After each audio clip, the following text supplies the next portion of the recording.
Hi everyone, it's Ellen March with Sulky of America, and today we are talking about all things spring. We are trying to get into the spirit of the season and, you know, come out from all the snow and all the, blankets and all the cuddling up we've been doing this winter. So I'm really excited about adding some color back into my life.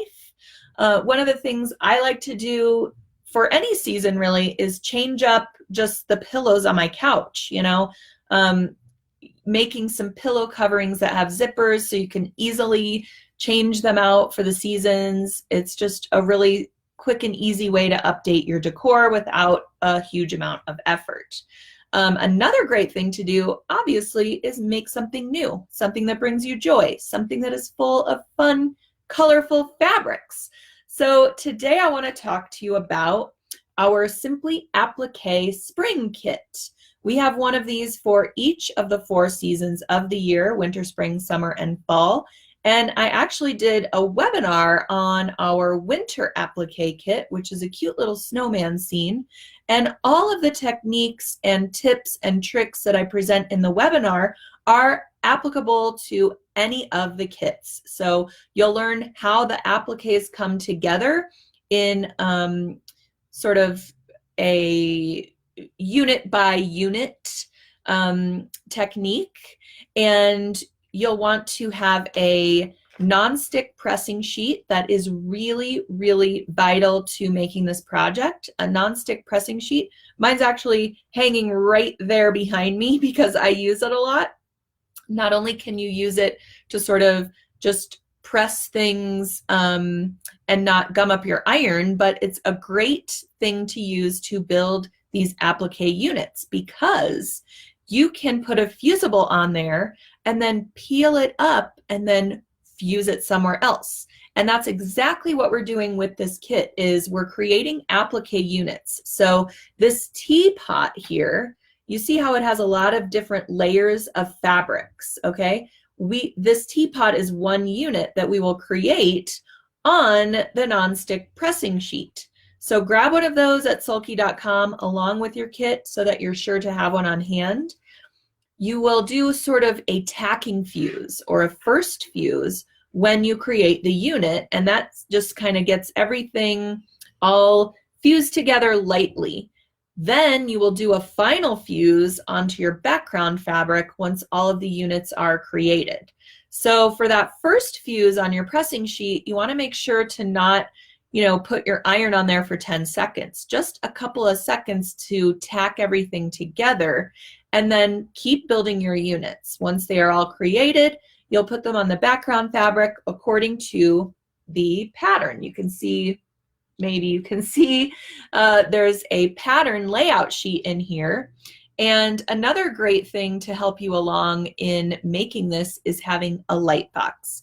We have a couple of great sizes of light boxes at sulky.com. They're daylight wafer light boxes. They're really, really thin, super portable. They have great bright light on them, and you can actually adjust the light levels with the touch of your finger.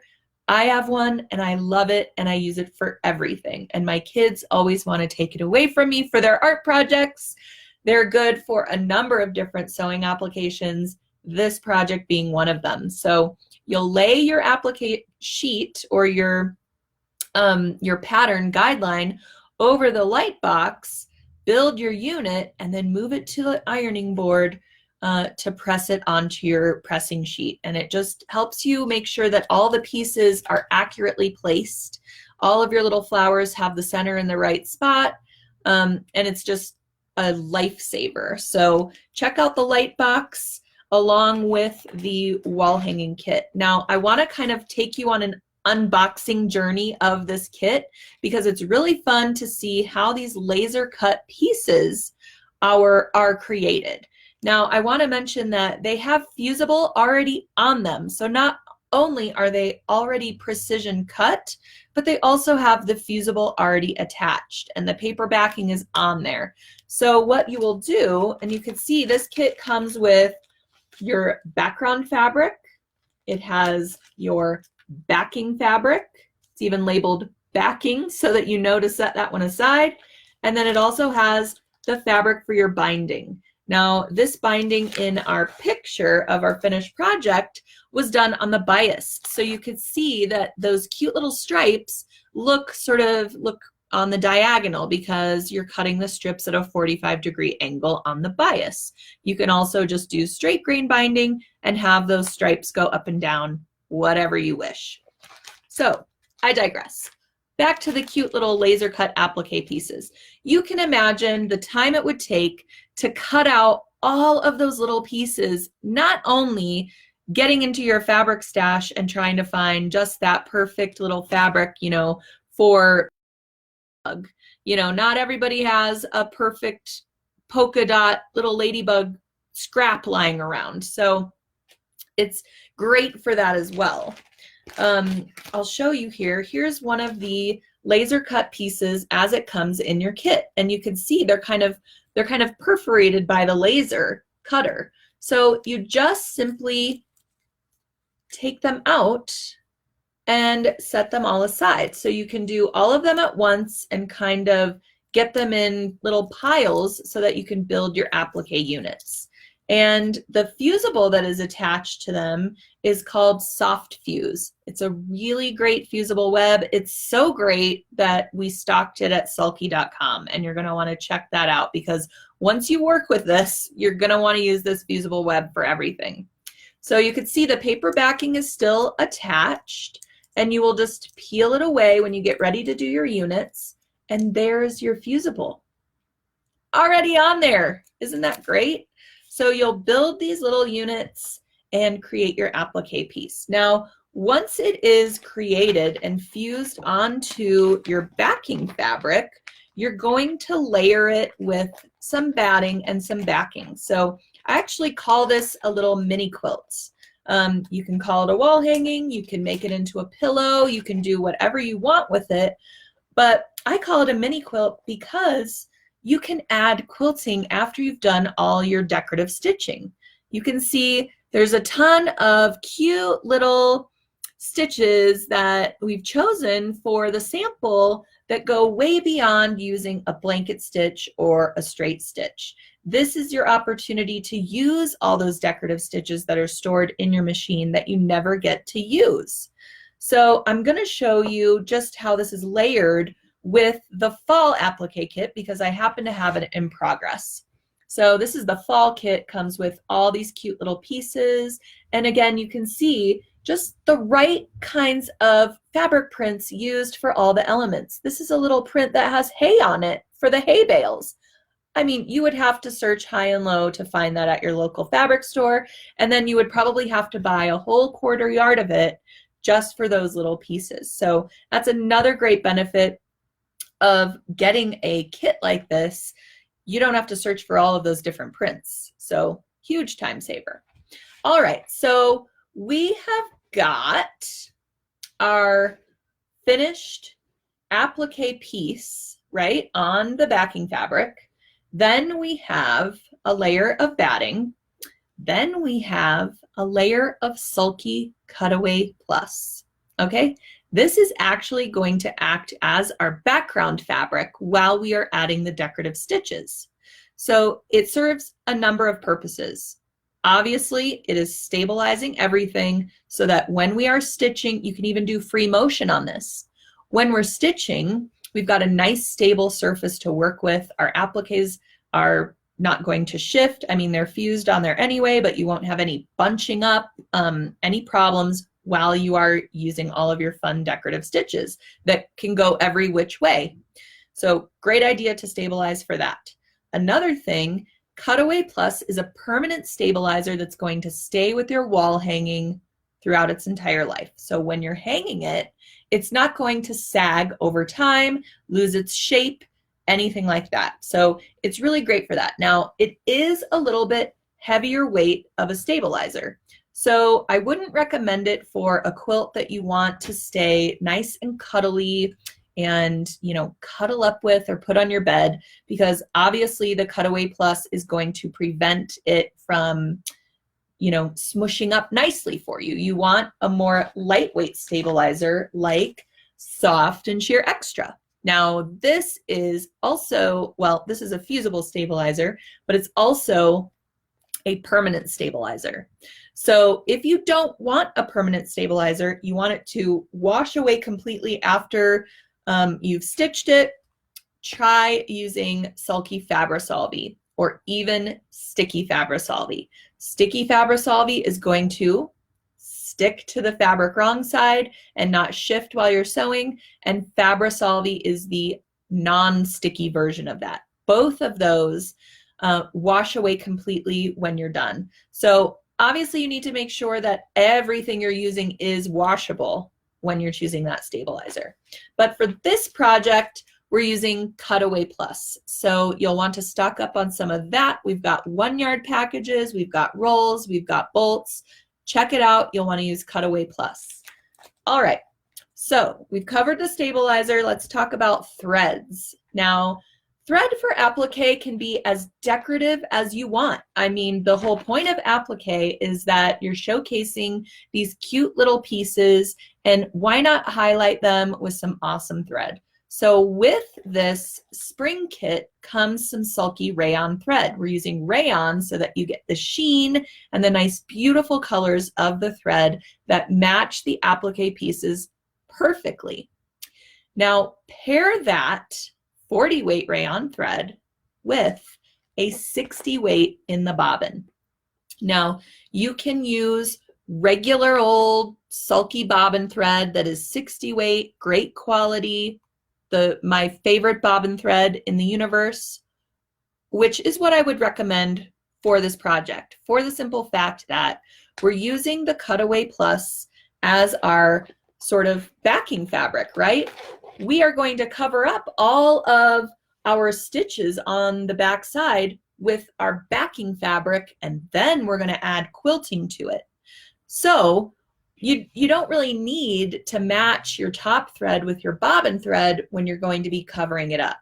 But when you do switch to quilting mode and you want all the stitches to be seen on the back side, you don't want a white traditional bobbin thread. You want to match your colors to what we're seeing on the top. So in that case, we're going to use Sulky Poly Light.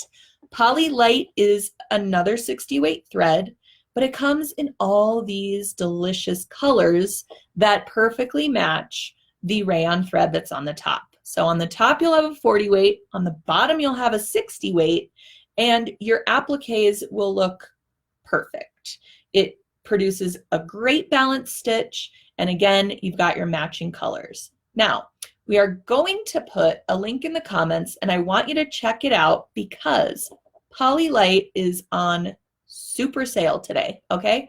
The Dream assortment and the starter assortments are, I mean, they're not quite half price, but they are a great price. I mean, check it out. You're gonna get all this thread for a great, great deal. So click the link in the comments to check out the sale on that today. Also on sale is the traditional bobbin threads. Even if you just need 1 spool, they're like $2.29 or something right now.